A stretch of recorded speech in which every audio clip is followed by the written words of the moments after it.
78,32,99 कर रहे, सबसे बड़ा कौन है? आंसर दे देगा।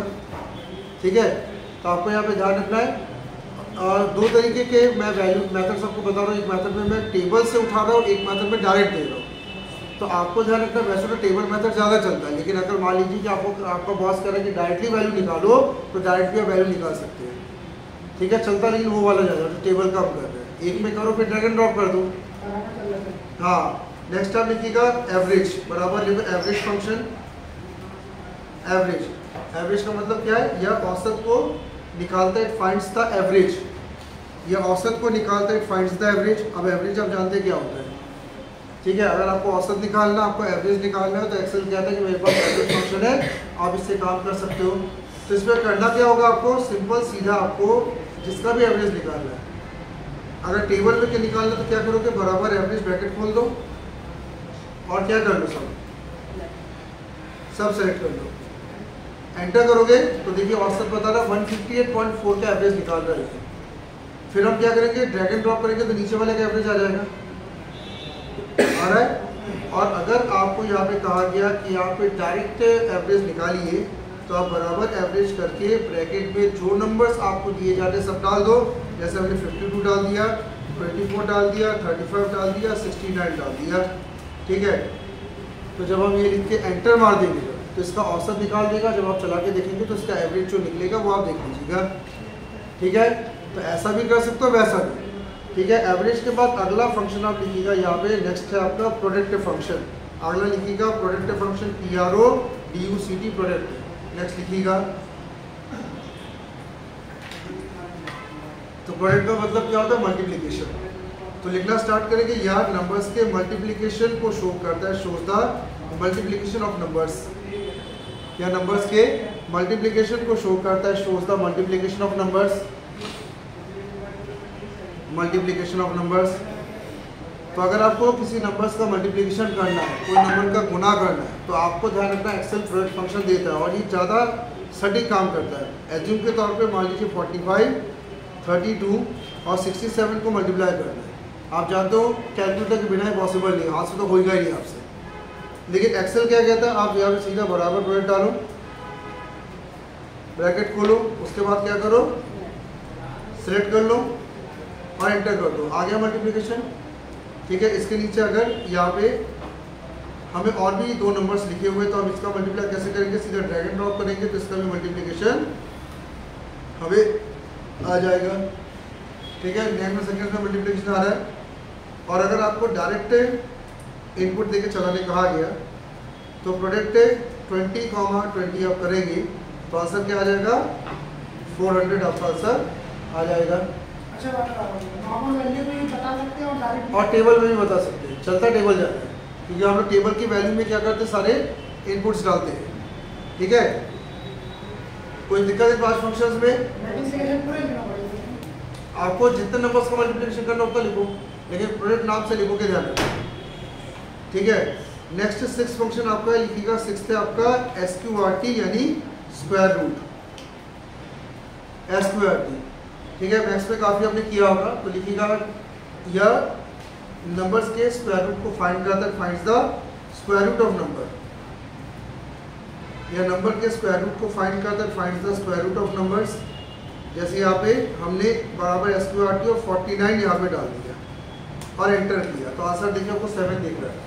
तो आपको बहुत सारे स्क्वायर रूट्स बचपन में रटाए गए होंगे। ठीक है, तो जब जैसे 81 का 9 होता है, 100 का 10 होता है, ठीक है, 49 का 7 होता है, 36 का 6 होता है। तो आपको यहाँ पे क्या करना है? SQRT में एक स्क्वायर रूट आपको यहाँ पे डालना है, जिसका आंसर आपको दिखेगा। ध्यान रखिएगा, अब जो फंक्शन आपके चालू हो रहे हैं इनमें आप टेबल को नहीं यूज़ करेंगे, आपको डायरेक्ट इनपुट डालने पड़ेंगे। ध्यान रखिएगा। एग्जाम्पल जैसे आपने दिख रहा है बराबर स्क्वायर रूट 49, तो आपको आंसर यहाँ पे 7 दिख रहा है। इसको नोट डाउन कर लिया। नंबर 7 फंक्शन आप लिखिएगा। अगला फंक्शन आपका है यहाँ पे लॉग, LOG। लॉग में लिखिएगा यह लॉग वैल्यू को फाइंड करता है, फाइंड्स द लॉग वैल्यू। यह लॉग वैल्यू को फाइंड करता है, फाइंड्स द लॉग वैल्यू। तो आपको अगर लॉगरिथम की वैल्यूज फाइंड करनी है तो आप यहाँ पे क्या करेंगे? बराबर लॉग और जो भी नंबर का लॉग फाइंड करना उसको आप दे देंगे। जैसे मैंने यहाँ पे लिखा बराबर लॉग ब्रैकेट में 34 लिखा हुआ है। आप लोगों ने लॉग के लिए ध्यान रखिएगा, लॉग टेबल्स कई बार यूज़ किए होंगे जवानी में, अब तो फिर उसके बाद कैलकुलेटर से या कहीं ना कहीं से आप यूज़ करना चालू कर देते हैं। तो हमने यहाँ पे जैसे क्या लिखा, बराबर लॉग और ब्रैकेट में हमने किया 34 और ब्रैकेट को किया 1, तो आंसर देखिए क्या आ रहा है 1.531, ये आपको जैसे आंसर दिख रहा है, ठीक है। तो ये आपका लॉग टेबल का आंसर है। इनके आंसर ध्यान रखना 100% सही होते, कभी गलत नहीं होते हैं। नेक्स्ट लिखिएगा लॉग 10, नेक्स्ट आपको यहाँ पे लिखना है, नेक्स्ट लिखिएगा लॉग 10 बराबर लॉग 10, और लॉग 10 में लिखिएगा यह लॉग बेस 10 के वैल्यू को फाइंड करता है, फाइंड्स लॉग बेस 10 वैल्यू, या लॉग बेस 10 के वैल्यू को फाइंड करता है, फाइंड्स लॉग बेस 10 वैल्यू। हाँ लॉग बेस 10, जो पहले वाला था वो लॉग बेस 1 था, अब आपका यहाँ पे लॉग बेस 10 है। तो लॉग 10 क्या करता है, लॉग बेस 10 के वैल्यू को क्या करता है, ये फाइंड करता है। हमने जैसे यहाँ पे बराबर लॉग 10 और यहाँ पे कर दिया मैंने 45 और ब्रैकेट को किया 1, तो आंसर देखिए यहाँ पे 1.653 आपको दिख रहा है, 1.653। तो एक बेस 1 वाला होता है, एक बेस 10 वाला होता है, तो ये क्या कर रहा है, बेस 10 की वैल्यू को फाइंड कर रहा है, ठीक है। लॉग बेस 10 की वैल्यू को ये फाइंड कर रहा है। गलत हो सकता है क्या, हो ही नहीं सकता, आपको ध्यान रखना कि इनमें गलती नहीं रहती है। नेक्स्ट आप लिखिएगा बराबर इंट, बराबर इंट लिखिएगा अगला फंक्शन, और इंट में लिखिएगा यह डेसिमल वैल्यूज को रिप्लेस करता है, it replaces the decimal value, यह डेसिमल वैल्यूज को रिप्लेस करता है, it replaces the decimal value. तो इनका काम क्या होता है, ये डेसिमल वैल्यू को क्या करता है, रिप्लेस करता है, ठीक है। उदाहरण के तौर पे हमने यहाँ पे बराबर इंट 45.43 किया, तो इसने क्या किया, यहाँ पे आंसर केवल 45 शो करेगा। तो अगर हमें किसी भी डेसिमल वैल्यू को टोटली अलग करना है तो हम लोग इंट का यूज़ करेंगे। ध्यान रखना ये राउंड ऑफ नहीं कर रहा, ये अलग ही कर रहा है। तो 45 पॉइंट के बाद अगर 99 भी रहेगा तो उसको 46 नहीं करने वाला, उसको 45 करके दिखाएगा, ठीक है। नेक्स्ट आप लिखिएगा यहाँ पे राउंड फंक्शन, अगला आप लिखिएगा राउंड फंक्शन, राउंड, ठीक है। राउंड में लिखिएगा यह डेसिमल को राउंड ऑफ करता है, round of the decimal. Round में लिखिएगा या डेसिमल को राउंड ऑफ करता है, it round of the decimal. तो राउंड फंक्शन का काम क्या होता है कि डेसिमल को क्या करता है, राउंड ऑफ करता है, यानी डेसिमल वैल्यू को रिमूव करेगा। किस तरीके से, बराबर राउंड, पहले यहाँ पे जैसे लिखा 45.777 और कॉमा करके यहाँ पे कर दिया गया 2, बराबर राउंड 45.777 और कॉमा करके 2 कर दिया। राउंड ये कहता है कि अगर आपको डेसिमल वैल्यू पूरे नहीं अलग करनी है, आई राउंड ऑफ करना है, जैसे हम लोग भी राउंड ऑफ करते हैं, जैसे 45.86 है तो 46 मान लेते हैं, तो आपको यहाँ पे राउंड नंबर दिखता है। हमने जैसे बराबर राउंड के साथ यहाँ पे 45.777, यहाँ पे किया, और ये मैं इसको एंटर कर रहा हूँ, तो देखिए इससे क्या किया 45.78 यहाँ पे आंसर ले आया, मतलब 45.777 को इसने 45.78 माना। कैसे 777 थे तो उसको राउंड ऑफ करके 78 कर दिया, और 2 में राउंड ऑफ किया, कहा तो 2 में राउंड ऑफ किया, अगर 1 कहता तो वो 1 में भी राउंड ऑफ कर सकता था, और 0 कहते तो टोटल का है। नेक्स्ट आप लिखिएगा फैक्ट, हमने 3 में से 3 का 2 में राउंड करने का है ना, 777 3 तो उसको 2 राउंड ऑफ किया, तभी तो 45.78 आया। हाँ बराबर फैक्ट लिखिएगा, यह फैक्टोरियल के वैल्यू को फाइंड करता है, it finds the factorial value. Factorial समझते हैं, फैक्टोरियल का मतलब रिवर्स मल्टीप्लिकेशन, यानी जो भी नंबर हम देंगे वो 1 तक मल्टीप्लाई होते हुए चला जाता है, इसको हम लोग क्या कहते हैं, इसको हम कहते हैं फैक्टोरियल। तो जब हम बराबर फैक्ट की बात कर रहे हैं तो बराबर फैक्ट ब्रैकेट में हमने यहाँ पे एक नंबर दिया जैसे 5, तो इसका आंसर क्या होगा, इसका आंसर होगा 120। कैसे, 5 × 4 × 3 × 2 × 1, ये 120 होता है, कभी करके देखना। तो जो भी हम नंबर देंगे वो 1 तक मल्टीप्लाई करते हुए जाता है, ये फैक्टोरियल होता है। तो आपको फैक्टोरियल निकालना तो बराबर फैक्ट से आप निकाल सकते हैं। नेक्स्ट यहाँ पे हम बात कर रहे हैं बराबर साइन, SIN, साइन SIN लिखिएगा, और साइन में लिखिएगा यह डिग्री के साइन वैल्यू को फाइंड करता है, finds the sine value of degree. Sine किस वैल्यू, SIN है, या SIN या डिग्री के साइन वैल्यू को फाइंड करता है, finds the sine value of the degree. तो साइन का काम क्या होता है, ये डिग्री के साइन वैल्यू को क्या करता है, फाइंड करता है। जैसे उदाहरण के तौर पे हमने यहाँ पे लिखा बराबर साइन 60। तो जैसे मैंने बराबर साइन 60 लिखा तो ये क्या करेगा, मुझे 0.30481 ऐसा आपको दिखा रहा है, माइनस 0.30481 आपको दिखा रहा है।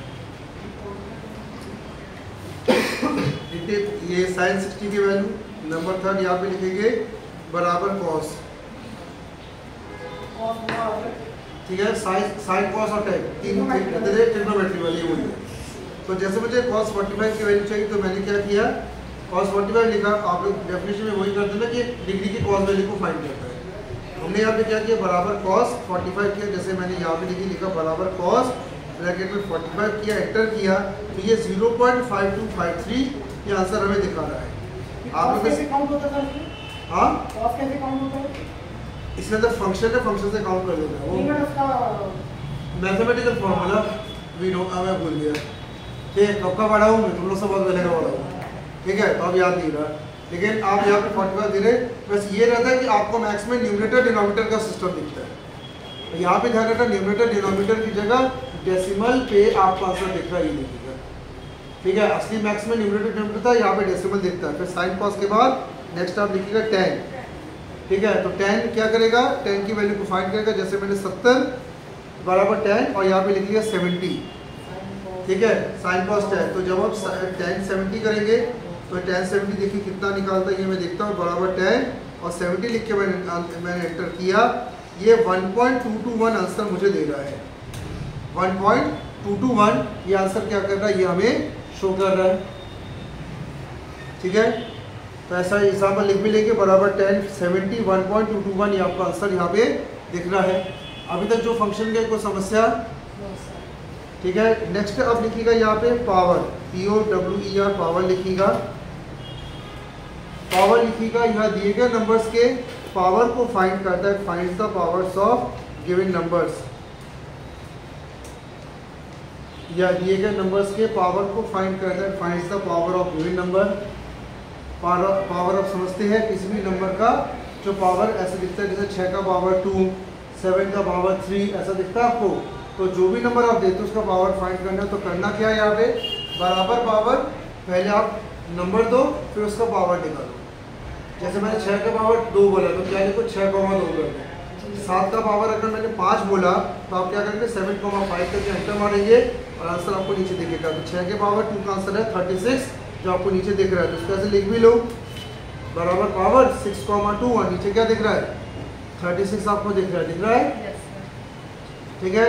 गलत हो सकता है क्या है, हो ही नहीं सकता। फंक्शंस हमेशा सही आंसर देते जब तक आप इनपुट गलत ना दें। नेक्स्ट आपका यहाँ पे है, लिखिएगा पाई फंक्शन, PI पाई फंक्शन लिखिएगा। यह पाई के वैल्यू को शो करता है, शोज द पाई वैल्यू।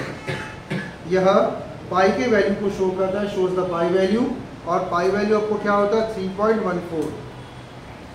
यह पाई के वैल्यू को शो करता है, shows the pi value. Pi value क्या, 3.14, ठीक है। आपको 22/7 ये भी बताया गया पाई वैल्यू, 22/7 मैथ्स में आपकी टीचर से बताया था आपको। उसी का डिनोमिनेटर फॉर्म होता है 3.14। तो कंप्यूटर में क्योंकि न्यूमरेटर डिनोमिनेटर होता नहीं है तो 3.14 में क्या करेगा, वो काम करेगा, ठीक है। अभी लोग